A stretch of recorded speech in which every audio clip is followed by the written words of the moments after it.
The Sony Z range has consistently provided a best-in-class specification sheet since 2013. Top-of-the-range processor, camera, high-quality materials and build, and even waterproofing. From the original Z, we've now had 6 generations in under 30 months, an incredibly fast product cycle by anyone's standards. So what have Sony learned? Well, one of the first things they learned was that not everyone wants a big phone. For the last few years, the pervading design ethos has been that bigger is better. Despite improvements in weight, materials and button positioning, it is still the case that a fair amount of people just don't want a big phone. Sony seemed to be the only manufacturer willing to cater to these customers, and ever since the Z1 Compact, we've seen the smaller model outsell the larger model significantly. The Z5 Compact is a solid-looking block that feels very well built in the hand. Having tinkered with the external design of the Z series a few times, Sony have settled on something that looks a little chunky, although has a very pleasant weight. In Generation 4, the Z3 Compact had a plastic build that set it apart from a more premium metal and glass full-size.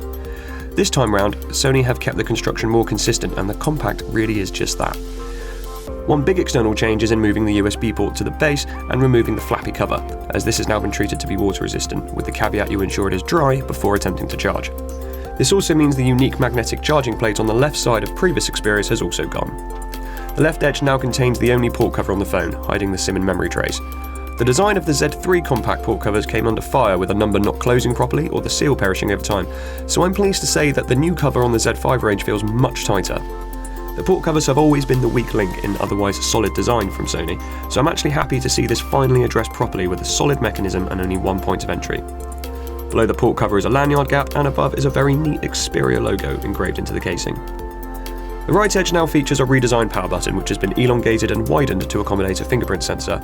This is the next generation of technology, and say what you like about privacy and biometric authorization, fingerprint sensors on flagship phones are here to stay. The sensor Sony have used is extremely accurate, and the app asks for a large number of repeated inputs to get a picture of the whole print, managing to register an unlock with only the edge of my thumb after proper initialization. The only downside is possibly the placement. The side seems logical, you can access it from the pocket or when laying on a desk. In practice though, you can often accidentally brush it, registering a false attempt to input. Also, for some bizarre reason, Sony have put the volume controls on the underside of the power button, right next to the camera key. This is where they were on the previous Z generation, although they were much closer to the centre. Now at 3/4 of the way down, it doesn't feel right to move the thumb down that far. If the Z Compact becomes your personal phone, I'm sure you'll adapt your use to these idiosyncrasies, up to the point where they aren't noticeable. As a first-time user though, they are a little bit jarring. Finally, the backplate is a lovely matte finish, a slightly different tint of your chosen colour to the phone's edging. This slight two-tone effect is visually decent to look at. The Sony, Xperia, NFC tag and G-Lens brandings are also subtly finished, each becoming obvious at a certain angle of the light and fading as you turn the phone. The camera on this phone is very important. For the past 2 years, Sony have included their 21 megapixel sensor on every Xperia Z device since the Z1, barring the Z Ultra.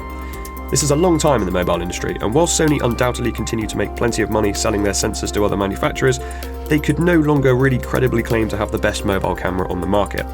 With this new 23 megapixel module and wide-angle lens, Sony are once again marketing the world's best camera in a smartphone, if you believe their taglines. So does it live up to the hype? Well, mostly so. There's a few foibles here and there, primarily due to the software rather than the camera's own capabilities. However, with careful use, you'll find some excellent results across a range of scenarios. One thing to clear up is the camera's default resolution. When you first boot up the app, you will be set at 8 megapixels with a 16:9 aspect ratio. If you spot this, you may feel tempted to bump it up to the maximum 23 at 4:3 ratio, or 20 megapixels at 16:9. Now, while there's nothing wrong with doing that, you might not actually get the best results. This is due to how Sony's software works. In basic terms, the picture is taken using the full 23 megapixel sensor, then algorithms and processing software sample it to produce a high quality, smoothed out final 8 megapixel image. This takes up far less space and is suited to the vast majority of shooting styles, from portraits to wide landscapes. The 23 or 20 megapixel option is best saved for times when you want the absolute finest detail. On images shot at this resolution, you can pick out fine details that you might have missed with the naked eye. Hobbyists and artists can use this to zoom, crop and retouch to their heart's content. For the average user, I'd actually discourage the higher resolution option, as the final results can appear a little washed out in comparison to the very well post-processed 8 megapixel option. Understanding the praise given to Samsung, Apple and even LG for their recent cameras, Sony have a lot of established bias to compete against with this camera. Objective criticism of camera performance is possible, however a lot of image deconstruction is subjective and lends itself to the software processing the images and the environment those shots were taken in. Sony have undoubtedly delivered excellent hardware. The optics and sensor are unmatched in specification and construction. It's impressive how there's no bump surrounding this camera, even on the significantly slimmer full-size Z5. It's also worth noting the dedicated two-phase camera button, which is a welcome inclusion for any budding amateur photographer. You can also screen lock in the app to avoid unwanted touches, using just the volume and camera button to zoom and shoot. When it comes to the final results, one could spend hours staring at side-by-side comparisons of this camera against other high-end devices looking for differences. All this says to me, though, is that the final images must be just as good at the very least, and we may be reaching a saturation point of how good a camera crammed into a mobile device can be. With the results from the Z5 range not up to scratch against the competition, any differences would be obvious and widely reported. The only downside I could find with the camera would be the responsiveness. Unless it's recently been used, the app generally takes a couple of seconds to load from pressing the camera button or pressing the icon, followed by another second or two after capturing image to save it.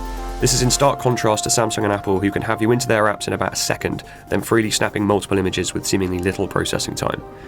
Now, this doesn't matter so much if you're taking your time to carefully frame your shots, although it could hamper the quick point and capture the moment ideal that mobile photography offers.